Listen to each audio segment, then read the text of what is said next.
Okay, so our first question is from Jane. She has a 3-year-old daughter and a 1.5-year-old son. And I'm guessing, because our kids were about that same spread apart in ages, that things are pretty intense at home. That's Yeah. kind of what it sounds like. We've been there. Without much It's time. hard. Yeah, not having a whole lot of time either. I'm guessing. And Jason, at that time, you were staying home 2 days a week. I was staying home 2 days a week, and we had a babysitter 1 day a week. So we both had that experience of, like, he would walk in the door and I'd be like, I know it doesn't look like I've done anything all day, but I've really tried hard to keep this clean, even though it looks like a tornado just came through the house. And I got the same experience of being able to just be one-on-two with the kids, like just me all day long. I would say in these situations, give empathy to yourself first. And maybe your empathy to yourself just sounds like, oh, this is so hard.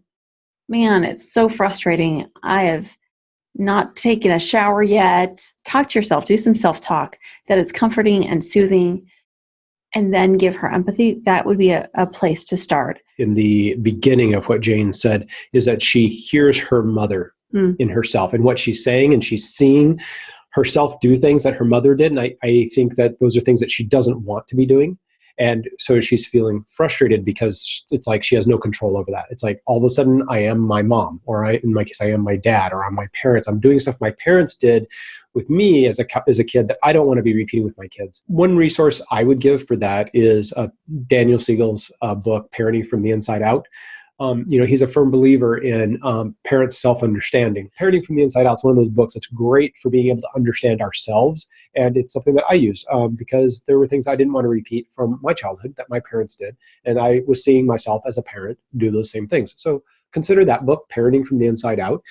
It's got some nice exercises for you to be able to start to delve into and maybe complete or recognize those things that are coming up for you that you're repeating as a parent.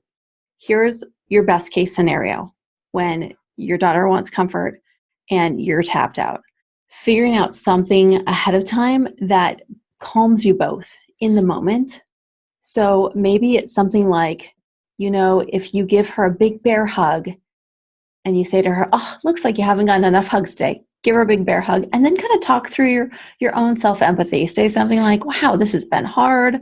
Today this has happened and then that happened and I'm feeling frustrated. Talk about your feelings. Do your own self-talk and narrate what's going on for you.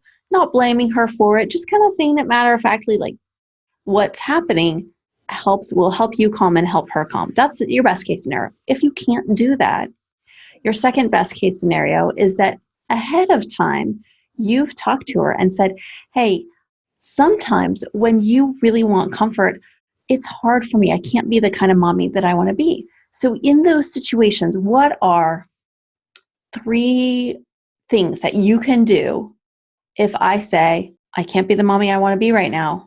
Go do your 3 things and I will come back in 1 minute. You've made this plan that she has 3 things that she can do all by herself without your help. Maybe she gets a book to read herself. She can get a book. She might have She's got her favorite book. She's got her favorite stuffed animal. She's got her favorite music that she can turn on. Those are her 3 things. And she might do those things when you ask. She might not, but you've made this plan, and her code to go do her plan is, I'm not able to be the kind of mom I want to be right now. I'm going to come back in 1 minute and I'm going to give you a big hug or something like that.